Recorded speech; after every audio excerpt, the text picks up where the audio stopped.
Shalom saudaraku, berjumpa kembali bersama dengan saya Pendeta Jakob Setio, masih dalam program Sapa Jemaat di Rumah. Kali ini kita akan bersatu bersama-sama, mari kita berdoa. Bapa kami rindu, firman-Mu sungguh memberkati kami, dan biarlah melalui renungan firman itu, kami semakin dikuatkan, diteguhkan di dalam pengiringan kami akan Engkau. Kami siap diberkati, terpujilah nama-Mu kekal selama-lamanya. Dalam nama Yesus kami berdoa, haleluya, amin. Firman Tuhan kali ini terambil dari Ibrani 13 ayat yang ke-6. Ibrani 13 ayat yang ke-6 berkata, sebab itu dengan yakin kita dapat berkata, Tuhan adalah penolongku, aku tidak akan takut. Apakah yang dapat dilakukan manusia terhadap aku? Saudaraku, Ibrani pasal yang ke-13 ini berisi nasihat yang ditujukan kepada orang-orang percaya agar mereka senantiasa hidup di dalam Tuhan dan senantiasa mengandalkan Tuhan. Di ayat yang kelima di sana diperintahkan, janganlah kamu menjadi hamba uang dan cukupkanlah dirimu dengan apa yang ada padamu, karena Allah telah berfirman, Aku sekali-kali tidak akan membiarkan engkau, dan aku sekali-sekali tidak akan meninggalkan engkau. Bagian firman Tuhan ini ingin menegaskan bahwa Allah lah pemelihara hidup kita, dan bahwa janji firman Tuhan ini pasti digenapi di dalam hidup orang-orang yang percaya kepada Tuhan, yang mengandalkan dan menyerahkan hidupnya sepenuhnya kepada Tuhan. Karena itulah di ayat yang ke-6 tadi berkata, Tuhan adalah penolongku, aku tidak akan takut. Nah, berbicara tentang Tuhan adalah penolongku, seringkali kita memiliki persepsi pertolongan Tuhan itu harus sesuai dengan apa yang kita pikirkan. Dan biasanya kita selalu berpikir bahwa pertolongan Tuhan itu harus sesuatu yang spektakuler.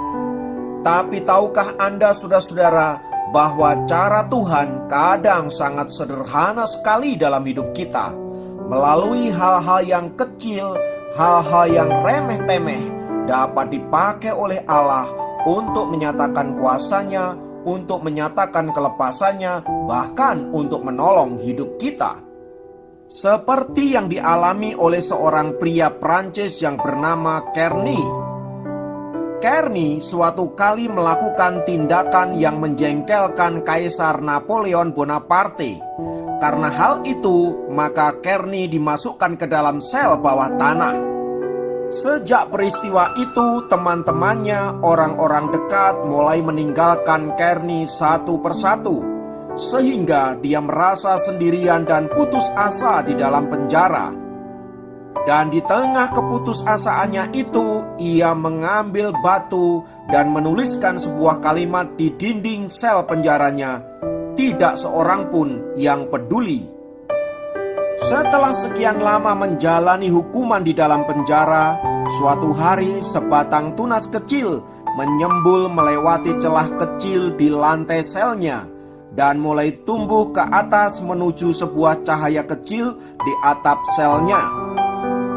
Melihat ada tanaman yang mulai tumbuh di dinding selnya, Kearney kemudian menyisikan sedikit air dari minuman yang biasanya ia terima untuk menyirami tanaman itu.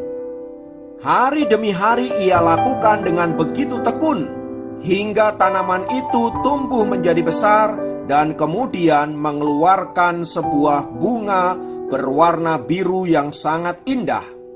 Saat kelopaknya terbuka sempurna, tahanan yang kesepian itu segera mencoret tulisan yang pernah ia buat di dindingnya dan digantikan dengan kata Allah peduli. Kisah Kearney yang senantiasa tekun memelihara dan merawat tanaman itu terdengar oleh tahanan lain di sel yang berbeda. Tahanan itu memiliki seorang anak gadis kecil yang diizinkan masuk untuk menjenguk ayahnya. Gadis kecil itu kemudian mendengar tentang Kearney yang senantiasa merawat bunga itu dan menceritakannya kepada ibunya dan kepada saudara-saudaranya. Tak lama sesudah itu, kabar mengenai hal itu tersebar sampai ke telinga permaisuri Yosefin yang terkenal ramah itu. Istri Kaisar Bonaparte itu berkomentar, orang yang begitu telaten dan penuh kasih memelihara bunga tidak mungkin orang yang jahat. Lalu ia membujuk sang kaisar untuk membebaskan Kearney. Akhirnya, hati sang kaisar pun luluh oleh bujukan sang permaisuri dan Kearney dibebaskan. Lewat tanaman yang tumbuh di sel dindingnya itu, Kearney belajar satu hal, bahwa Allah yang ia percayai adalah Allah yang peduli. Saudaraku, kisah di atas ingin mengajarkan kita bahwa pertolongan Tuhan seringkali terjadi lewat hal-hal yang kecil dan sederhana. Tinggal bagaimana kita memiliki kemampuan untuk melihat bahwa hal-hal yang kecil itu sedang dipakai oleh Allah untuk menjadi alat pertolongan bagi kita. Oleh sebab itu, saudaraku, apapun situasi yang saat ini kita alami, situasi yang saat ini terjadi dalam hidup kita, percayalah bahwa Allah senantiasa memberikan pertolongannya bagi kita. Mari kita perluas cakrawala berpikir kita dan lihatlah sekeliling kita. Kalau di situ Allah sedang menyediakan pertolongannya bagi kita. Dengan begitu, seperti surat Ibrani 13 ayat yang ke-6 yang berkata, Tuhan adalah penolongku, aku tidak akan takut, itu benar-benar dapat kita alami di dalam kehidupan kita. Hari ini mungkin Anda punya masalah dalam hal keuangan, keluarga, kesehatan, bisnis, dan lain sebagainya. Saudaraku, seperti kata Ibrani tadi, mari kita berani berkata, Tuhan adalah penolongku, aku tidak akan takut.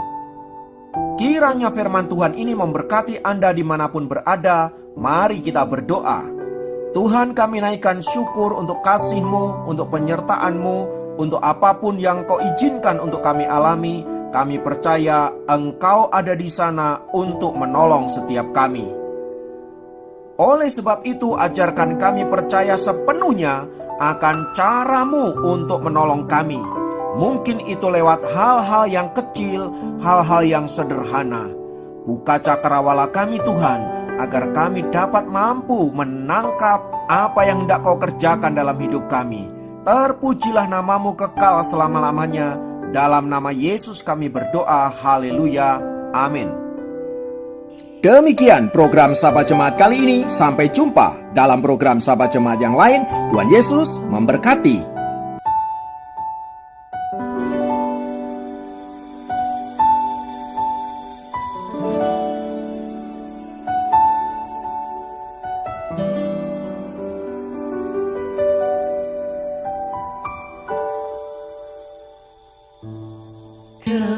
Kekuatan di hidupku, ku dapat dalam Yesus. Dia tak pernah tinggalkanku, setia menopangku. Berseru, berharap dalam Yesus. Ajaib Kau Tuhan, penuh kuasa, sanggup pulihkan keadaanku. Dalam tangan-Mu seluruh hidupku tak akan goyah selamanya.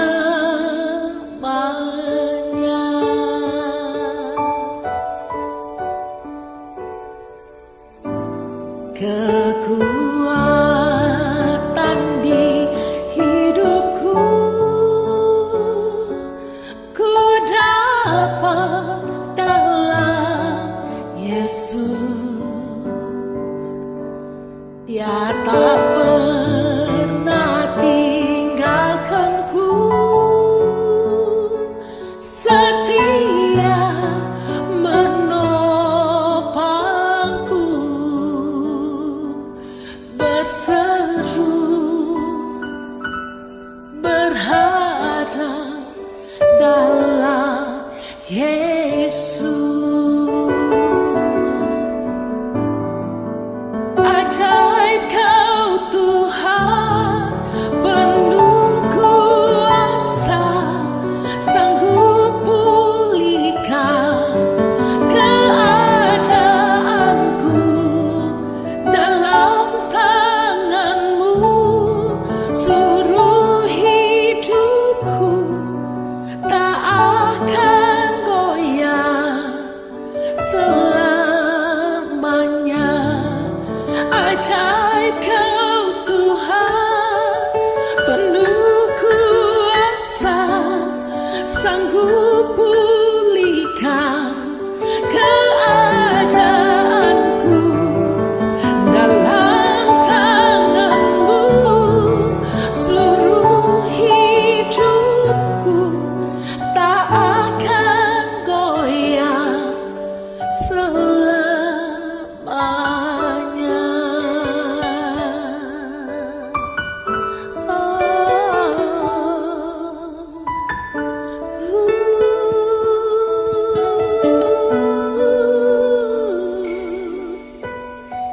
Engkau ajaib Tuhan, Kau berkuasa untuk memulihkanku.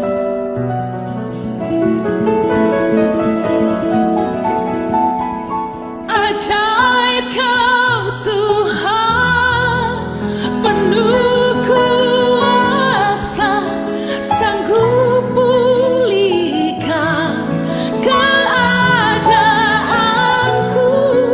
Dalam tangan-Mu seluruh hidupku tak akan goyah selamanya. Tak akan goyah selamanya. Tak akan goyah selamanya.